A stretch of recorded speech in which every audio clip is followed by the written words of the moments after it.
Have you ever felt confused about the difference between a story versus an epic in Jira?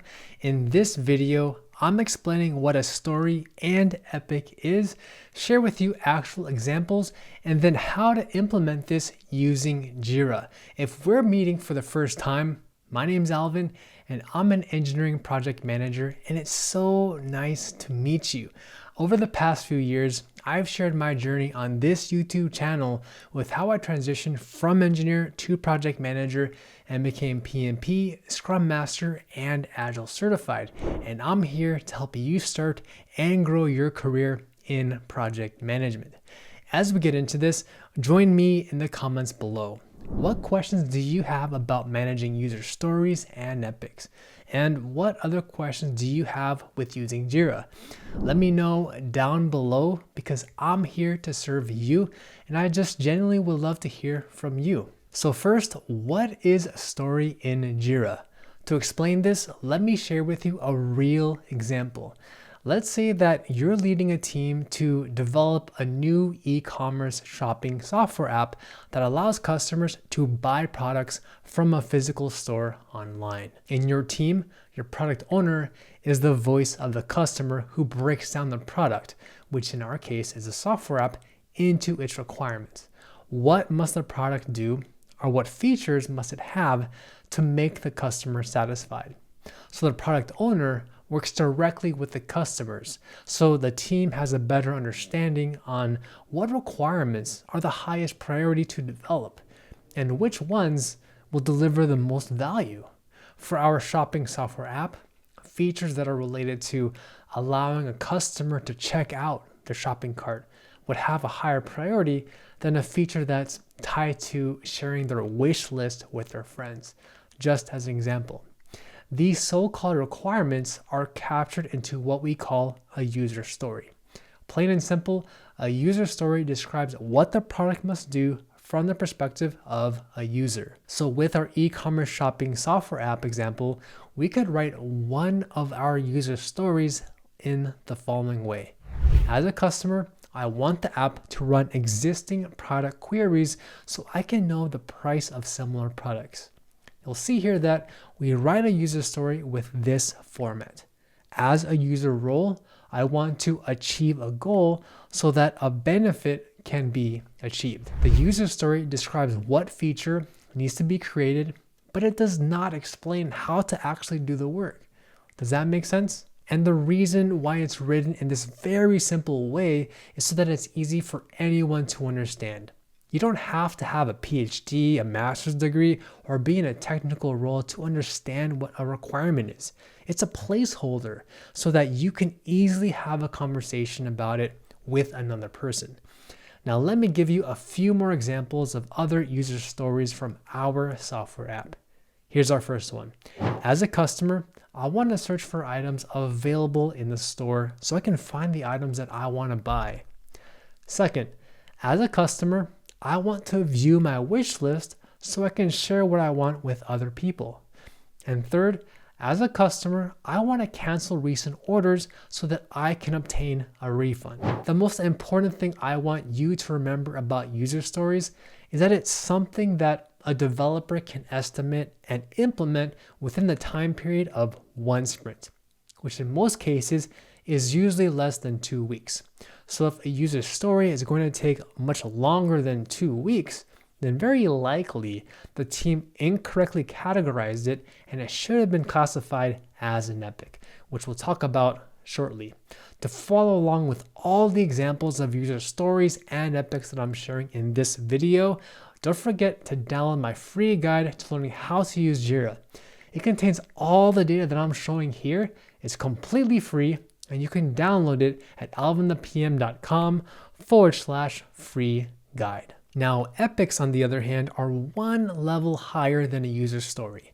An epic is a very large user story that's made up of individual smaller user stories. The best example I can give is, think of the Harry Potter book series written by J.K. Rowling. Each book is like an epic. So epic 1 would be Harry Potter and the Sorcerer's Stone. And epic 2 would be Harry Potter and the Chamber of Secrets, and so on and so forth. inside of each epic are the specific individual chapters of that book. So in a way, epics are like the bird's eye view of the project's overarching goals. I personally like to think of an epic as a container that contains the overarching functionalities or features to develop for your product. And the user stories are the requirements for developing those features. So while user stories are intended to finish in one sprint, an epic takes many sprints to complete, and they can even last from a few months to even a full entire year to complete. An epic is literally epic because it takes a lot more effort and significantly more resources than it would to complete just one sprint. So an epic is something that's really, really big, and it can't be completed in less than 2 weeks. By the way, if you're getting value out of this video, do me a favor and smash that like button to show me your support. So with our e-commerce software app as an example, we can have the following overarching epics: shopping cart, canceling orders, user accounts, and shopping interface. These epics are by themselves very large, gargantuan features that need to be created, but each one cannot be developed in only one sprint. It's just not physically possible.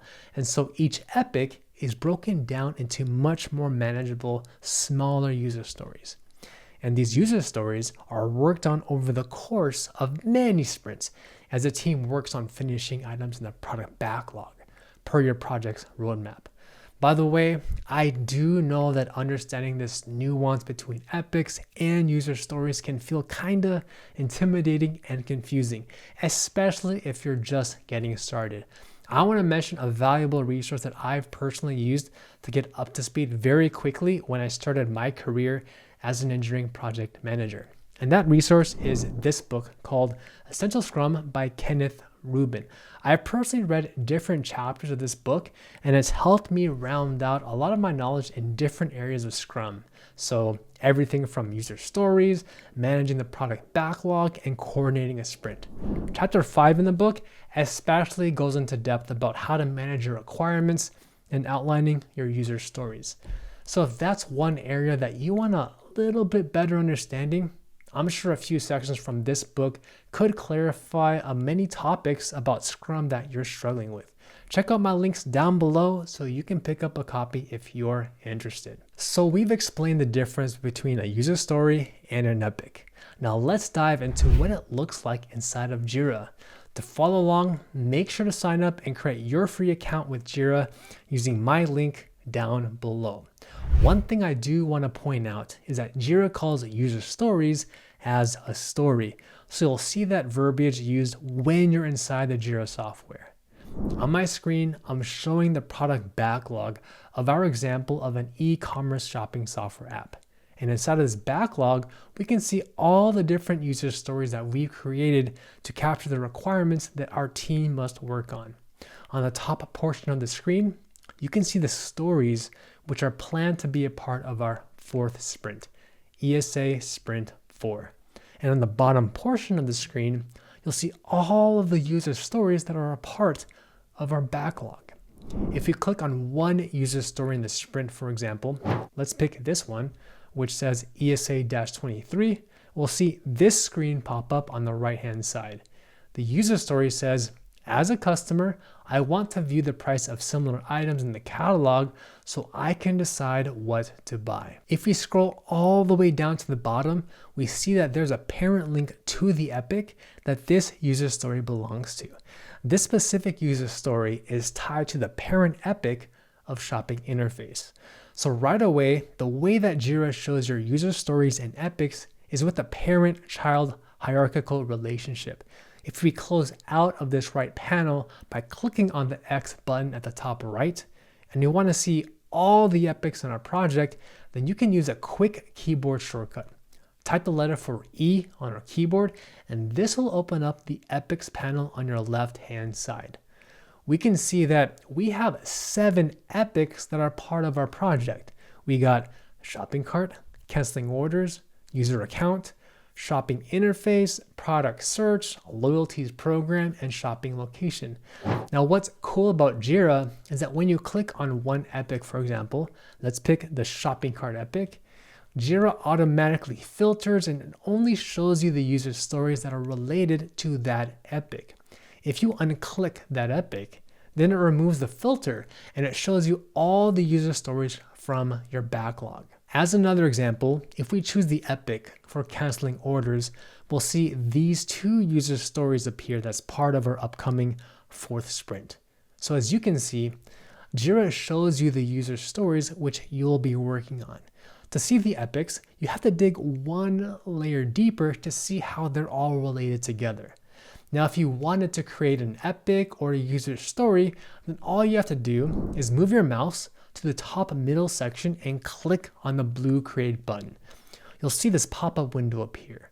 Under issue type, you can choose whether you're creating a story, an epic, a bug, or a task. For our example, let's say that we're going to create a user story.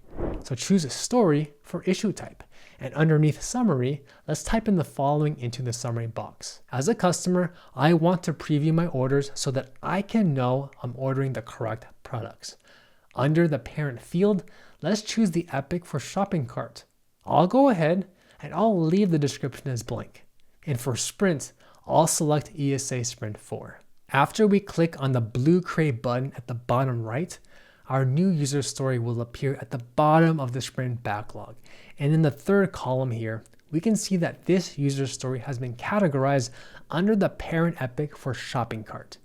Just remember that in Jira, your stories are organized within epics, which gives you more context to what's being worked on as part of your overall project goals and your upcoming software releases in the future. So understanding the difference between user stories and epics plays a huge role with using Jira to manage agile projects. To learn everything you need to use Jira from start to finish, please watch my free course right here, and I'll see you in the next video.